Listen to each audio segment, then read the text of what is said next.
안녕하세요. 대치동론 소녀명 박기호 선생입니다. 자, 이제 성신여대 코앞에 와 있습니다. 시간이 얼마 안 남았어요. 이제 하루, 이틀, 자, 이 정도 남았습니다. 그 기간 동안 여러분들 뭘 준비하면 압축적으로 그리고 잘 준비할 수 있을까요? 거기에 대한 답을 드리겠습니다. 자, 일단 성신여대 저번에 설명했는데요. 성신여대 기출 바이블 이 교재로 준비를 하면 되는데요. 이미 이거는 추석 특강 때 했었죠, 그죠? 그래서 최근 기출 문제에 대한 얘기를 했습니다. 그럼 추석 특강을 못 듣는 학생들은 어떻게 하면 좋을까요? 자, 이제 그런 학생들에 대한 대비법입니다. 일단 여러분들이 기출 문제에 대해서 패턴을 정리하고 가야 돼요. 성신여대 최근 논술 문제 패턴을 잘 기억해보자 이거예요. 주로 어떻게 나오냐면 사회탐구에 뭐 윤리나 아니면 법과 정치 이런 사회문화 이런 데서 나오는 사회탐구의 개념 2개, 상반된 개념 2개를 주고, 예를 들면 뭐 내 집단, 외 집단 뭐 이런 거 두고, 자유, 그 다음에 정부가 개입하는 거 이런 거 두고 있잖아요. 이런 걸 두고 질문을 던집니다. 그래서 케이스가 있어요. 사건. 이 케이스에 적용해서 이걸 합리화, 즉 긍정적으로 이야기해봐라, 부정적으로 평가해봐라, 이렇게 하는 문제가 1번 문제입니다. 그리고 네 견해는 어떠냐, 견해를 쓰라.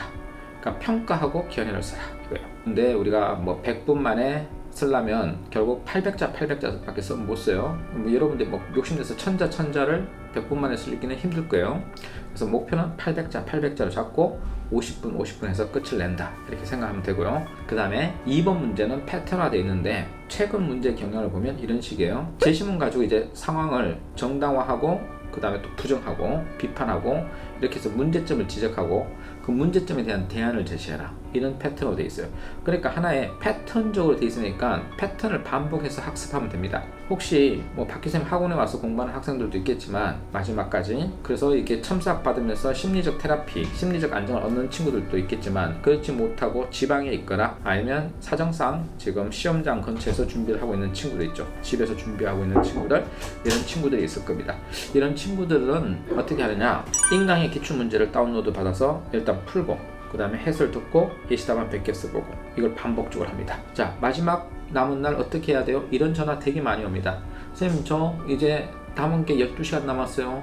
남은 게 이제 36시간 남았어요. 이렇게 전화 옵니다. 문자 오거나 전화 와서 다들 걱정하고 조바심 내고 발을 동동동동동 하는데, 그러지 말고 기출문제를 다시 풀어라. 다시 풀어서 완벽하게 숙지를 하라. 왜? 이게 이런 거하고 똑같잖아. 우리가 수능에서 수학시험 칠 때 있잖아. 1번부터 뭐 15번까지는 어떻게 풀고, 그 다음에 뭐 21번은 뭐 포기하고, 29번, 30번 어떻게 처리한다, 이런 게 룰이 있잖아. 그렇게 숙달된, 여러 번 시험 침으로써 숙달시키듯이 논술 시험장에 가서도 이미 숙달이 돼 있어야 돼. 그 숙달하는 작업을 지금 우리가 남아있는 48시간 이내에 해내야 된다는 거지. 2021 모의논술 가지고 잠깐만 설명을 해드리겠습니다. 문제 1번. 제시문 가에 기술된 간접명 억제를 위한 한국 정부의 사생활 제한 정책, 즉 K방역이죠. 이번에 K방역 성공했는데, 그 K방역에 대해서 제시문 나의 관점 1과 2에서 긍정적으로도 부정적으로도 평가할 수 있다. 평가니까 비판할 수 있다. 장점, 단점에 대해서 비판할 수 있다.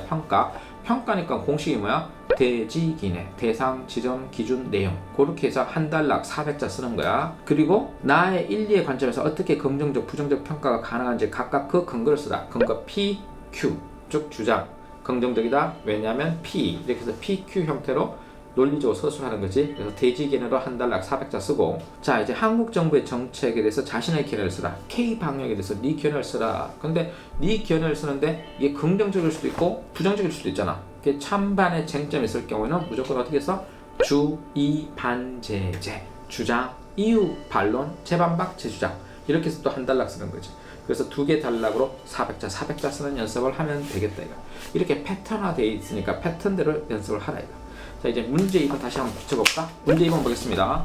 제시문 다에 소개된 사생활 보호 8대 원칙에 비추어서 가에 나타난 K방역에 대해서, 즉 정보 수집 및 확진자의 정보 수집 및 공개가 적절했는지 평가라. 평가하니까 옳다, 좋다, 나쁘다, 그러다, 이렇게 평가. 대지, 기내, 대상, 지점, 기준, 내용, 그리고 400자. 자, 이를 3개의 사례를 고려하여 다의 사생활 보호 원칙의 어떤 점이 보완, 문제점에 대해서 보완, 대안 제시하라 이거. 대안 제시니까 문, 원, 기, 추구, 문제 상황을 이야기하고, 즉 사생활 침해가 되고 있는 문제 상황, 원인을 분석하고, 그다음 기존의 해법이 있으면 비판하고, 기존의 해법이 없으면 패스.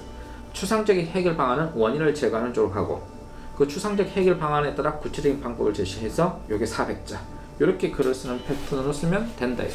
이렇게 패턴화 연습해서 기계적으로 쓰는 연습하면 그냥 시험장에서 뭔가 생각해서 문제를 푼다. 이미 늦은 거야. 뭐 생각해서 개요짜고 한다. 허둥지둥하는 거야. 그냥 기계적인 연습이 필요해. 그냥 보자마자 문제 보자마자 제시문을 이렇게 놓게 했군. 자, 이런 내용이겠군 하고 감을 잡은 다음에 개요를 짜고, 즉 매트릭스를 짜고, 매트릭스가 개요지. 그걸 짜고 후닥닥 처리해 나가는 거야. 그래서 매트릭스를 잠깐 보여줄게. 자, 여기 보자.